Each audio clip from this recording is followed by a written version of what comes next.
So here we are back again with another tutorial. This is a track from scratch that I made.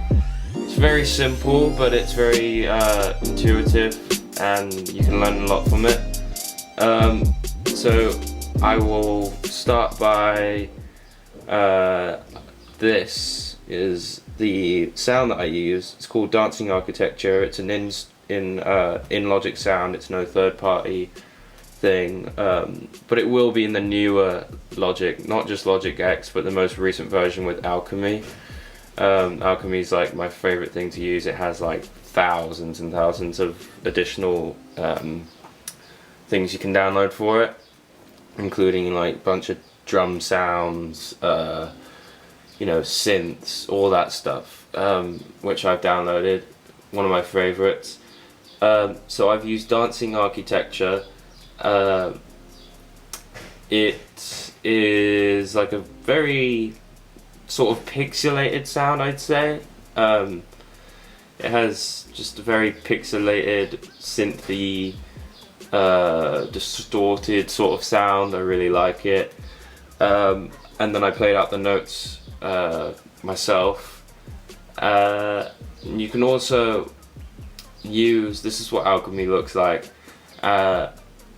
and they come with, each sound comes with so many different presets. You know, like the one I like to use, and the one I'm using now is called Sharp Trancy Arpeggio.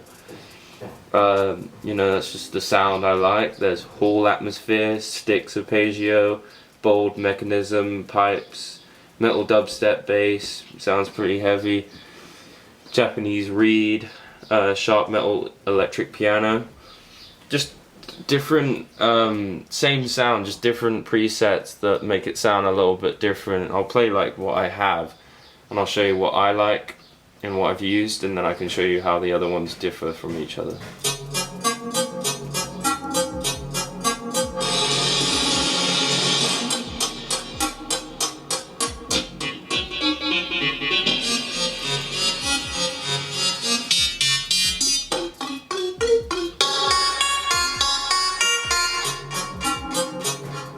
So that's all the presets I was just talking about. You see how they change massively. So here you can add like attack, so how fast each note comes in. I'll show you that. I don't know if you can really tell, but each note that hits, like attack, is how fast they come in. So like instead of like a thump or like a boom, it'll be more of like a vroom, vroom, like it will slow down the attack of the sound.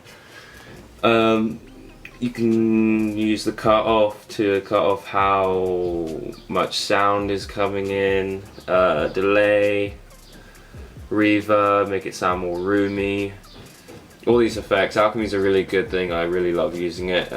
This is a simple browse part, and then if you click advanced, there's just tons of things you can do. And here is like 4 different components that put the sound together.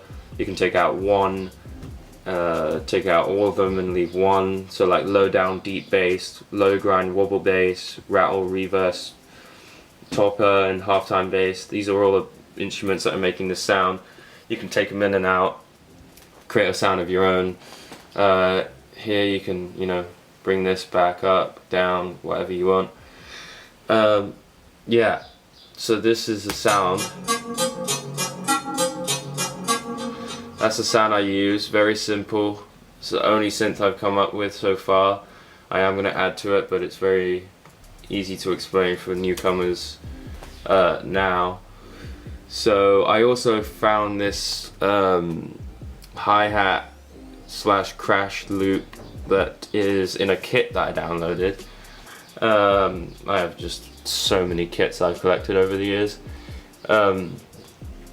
But in this one kit, it comes with a folder of just like 20 to 30 hi-hat loops and other loops. So this one is like a crazy one with crashes and hi-hats all going at the same time, and I'll play it and I'll show you what it sounds like.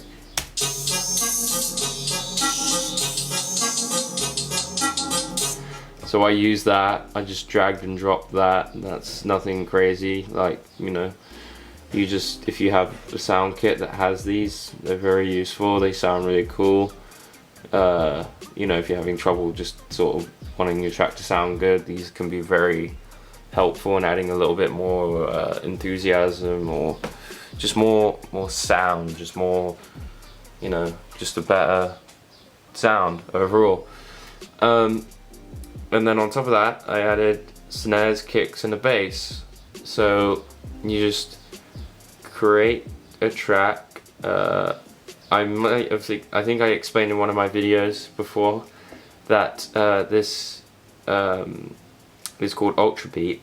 It's the drum synth in Logic, and you can drag and drop your own samples into a kit, and then you can save it as your own kit. That's what I do, and I'm pretty sure I explained somewhat how to do that. If you'd like to see that, let me know, because it's one of my favorite things. You know, drums are my best thing that I do. So here I've just created a loop and added a snare. So I'll play that.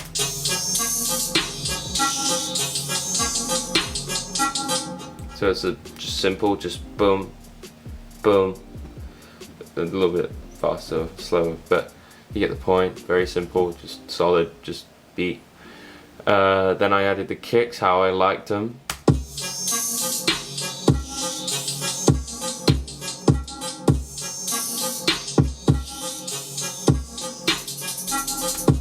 And then the bass, I also added that how I liked it. I added a little bit of a tip that I like to give to people. I mean, I haven't told too many people, but if you start to think about the complicated instruments that you put in, like the notes you put in, like hi-hats, you know, you add like not just like a you know, you add like rolls and stuff, like a like, you know, rolls and stuff that make it sound really cool and complex and whatever. If you start thinking about that and applying it to other instruments like your kicks or your basses or your snares, it's like a whole new world of just like complex. You know, if you can overdo it, but if you know, start to think about things that way, like not just like, oh, a snare is supposed to be like a boom boom boom, like most songs.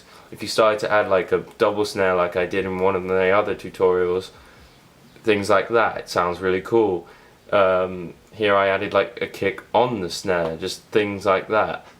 And then in the bass line you'll hear like sort of small little rolly things like in the bass that you wouldn't usually hear. Mostly in the bass you just hear just a boo boo boo, just simple bass line. But I've learned to like make my or expand my knowledge of more complex instruments that I would do, and expand them to using that knowledge to other instruments. So here's the bass.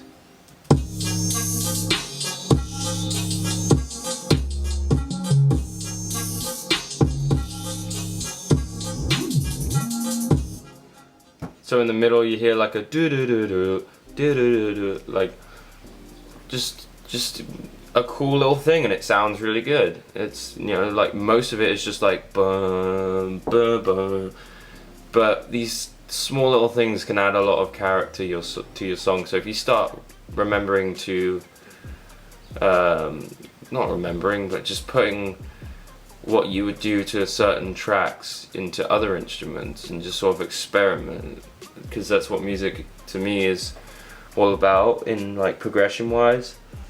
It's all about expanding, see if things work, see if they don't work, add this, don't add this, try this, don't try this, you know, like it's all just a big world of questions. And then once you start to do that in question and then do, and that's how you come up with these things. I never really would have made these tracks sound pretty cool without like kind of going a little bit more complex into like basses or kicks or snares and stuff, and it sounds really cool.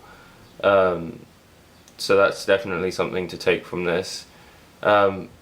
but on a basic level, you saw how you can tweak sounds, make them sound different, where to add what, the whole drag and drop samples. You know, very basic, but it's very intuitive, and I encourage you to like expand your knowledge of one instrument, like hi-hats that are very complex, and then trying to add that into your kicks or your basses. Just do it. Just, you know, what's the worst that could happen? It might sound bad or it might sound amazing. Like I did here, I do with the bass. It's very complicated little thing in the middle, like a doo-doo-doo-doo. But it sounds cool. It sounds good. I like it. I think you might like it. I don't know. But yeah, that's the end of this tutorial, and I hope you enjoyed it. Let me know in the comments below if you would like to know any more things about Logic. Yeah.